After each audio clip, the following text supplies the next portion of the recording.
Magandang oras mga kababayan, mga ka-Golden Boy. Merong pinapirmahan sa Pilipinas ang China. Ito ang tinatawag na South China Sea Code of Conduct. Code of Conduct. Ano ba ito? Baka ito'y patibong napapirmahan sa atin na kapag hindi natin binasa ng pabaliktad, patiwarik, o kung ano pang paraan na pagbasa ng mga kondisyonis na yan, baka pag pumirma tayo dyan, yan ay patibong Code of Conduct of South China Sea. Yun ang titulo na pipirmahan daw ng ating Pangulo. At ano kayang na mga nakasaad dyan, no? Baka pag pipirma tayo dyan ay magiging tuta na lang tayo. At baka sunod-sunuran na lang tayo sa China dahil baka malinlang tayo sa mga kondisyonis na nakasaad dyan sa South China Sea Code of Conduct. Kaya kahit si Secretary Marco Rubio ng Amerika ay sinabi dito na mabuti pa walang code of conduct kaysa merong code of conduct na masama naman, bad code of conduct. Kaya kahit Amerika, kahit Secretary Marco Rubio ay nagsabi na mukhang nanlilinlang ang China at mukhang pabor na pabor sa China kung ano mang nakasulat sa mga code of conduct na yan ng South China Sea. Mayroon tayong hiram na video, balita galing sa ating kaibigang Good News Philippines tungkol dito sa South China Sea Code of Conduct na papirmahan daw sa Pilipinas. Ito ang video. Amerika, duda sa plano ng China laban sa Pilipinas. Minamadali kasi ng China na lumagda ang Pilipinas sa bagong South China Sea Code of Conduct. Dapat maging maingat tayong mga Pilipino sa patibong ng China. Ayon kay US Secretary of State Marco Rubio, mas mabuti pang walang Code of Conduct kaysa pagkakaroon ng isang masamang Code of Conduct na kasunduan sa pagitan ng Pilipinas at China. Ito ay mas lalong makakasama para sa Pilipinas at sa ating mga Pilipino. And that is, we're very concerned about recent activity once again near Scarborough and the buildup of infrastructure that appears to be exerting, territorial claims that we have long argued are not valid. This is one of those irritants in the long term that I think we'll continue to have to manage. But I view the Philippines as a critical partner, and I think over the last, I would say, couple of years, our relationship with them, particularly under their new administration, has dramatically improved our ability to work with the Philippines jointly on a number of topics of interest. Well, I want to commend you. The 4,000-acre Luzon corridor is anchored by the Subic Bay project, which, when I was ambassador to Japan, worked very hard to get that back for America.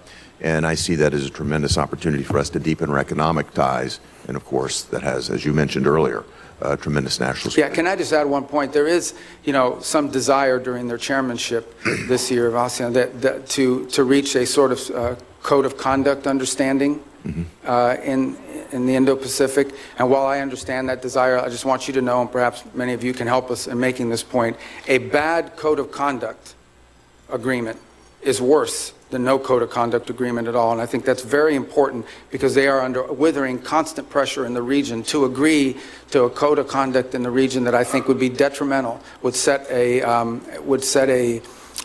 precedent that I think is very dangerous in the law. So we'd love to see one, but it has to be a good one. We don't think that's possible under current conditions, and a bad one is worse than none at all. Alright, so ito, ang mabuti pa daw, sabi ni Marco Rubio na wala nang good code of conduct sa South China Sea kaysa mayroong code of conduct na napakasama naman ang tema.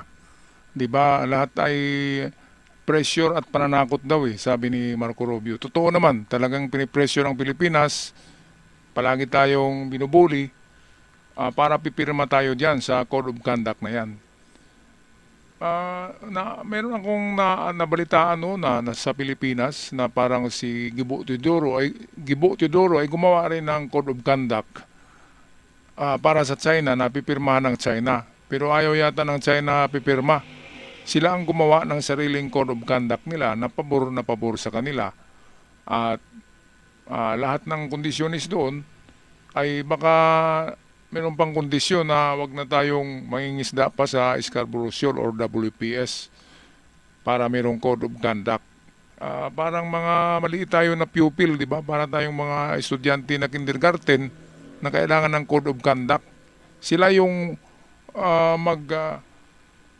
di ba, magkaroon ng code of conduct kasi ang sama-sama ng mga ugali ng mga yan. Palaging namimilit, nagpe-pressure sa Pilipinas, nambubuli. Kaya dapat sila ang disiplinahin. Sila yung pipirma ng code of conduct para sa China dahil sila'y manunupil, nanggigiit, nagpe-pressure at nambubuli. Okay, meron tayong isang video clip dito at ito'y si Gibo Teodoro at ang kanyang sinasabi papuntang ang usapan dito ay ang pagpalag ni Gibo Teodoro sa China during the Shangri-La dialogue. Ito ang video. However, let me step back. Why is there a need for a code of conduct when we have peremptory norms such as UNCLOS, such as the UN Charter? And the code of conduct is a collective code by a group of nations on the one side and with a single actor on the other. So perhaps the problem does not lie within ASEAN. The problem lies with the counterparty to the code of conduct. And because with that counterparty, namely China, the claimant states of ASEAN, 4 claimant states, have different issues. And for us, we will not sacrifice our territorial integrity and sovereignty because our Constitution does not allow us to do so. And to do so would be to subvert the popular, democratic, and free mandate that the people gave our political leaders, unlike some autocratic systems where the mandate comes from above, dictated down. Aba, talagang para palang itong istrikta na teacher sa kindergarten itong China at ang Pilipinas kasama ang ASEAN ay ito yung mga estudyanteng maliliit na bata na pinapagalitan at pinapirma ng Code of Conduct.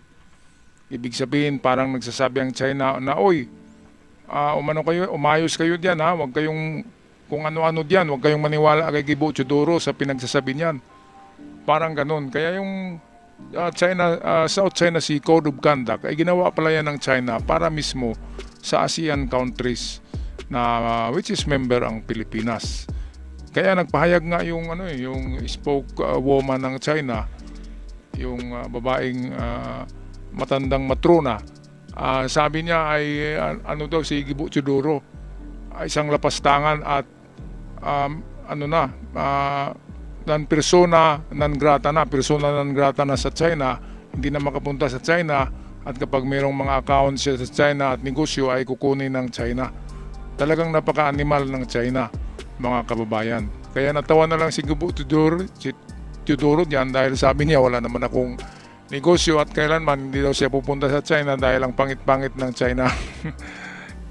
Pangit, hindi yung buong China, kundi yung mga opisyalis at batas ng China ang pangit. Alright, so dahil dito sa parang si Gibo Teodoro ang leader ng ASEAN ngayon sa Shangri-La Dialogue. Kaya nakikita natin gaano matalino pala itong si Gibo Teodoro. Bakit hindi ito patakbuhin ni PBBM as a president sa 2028? Bakit yung Leni Robredo pa? Diba? Ikong patalinuhan lang, matalino si Gibo at matapang at pinaglalaban niya ang Pilipinas. Itong ganitong klaseng tao ang kukunin nating presidente sana. Diba? Ba't hindi nakita ito ni PBBM? Bakit nahirapan siyang maghanap ng mga personality na mga sikat, mga popular, ngunit wala namang utak at hindi matapang, hindi magipaglaban para sa Pilipinas. Alright, so maraming salamat sa lahat sa aking event followers. Ako'y sumasaludo sa inyo at sa mga bago pa lamang nag-subscribe ay malaking tulong na rin ang inyong pag-subscribe sa ating channel. Hanggang sa muli, paalam at ingat ang lahat.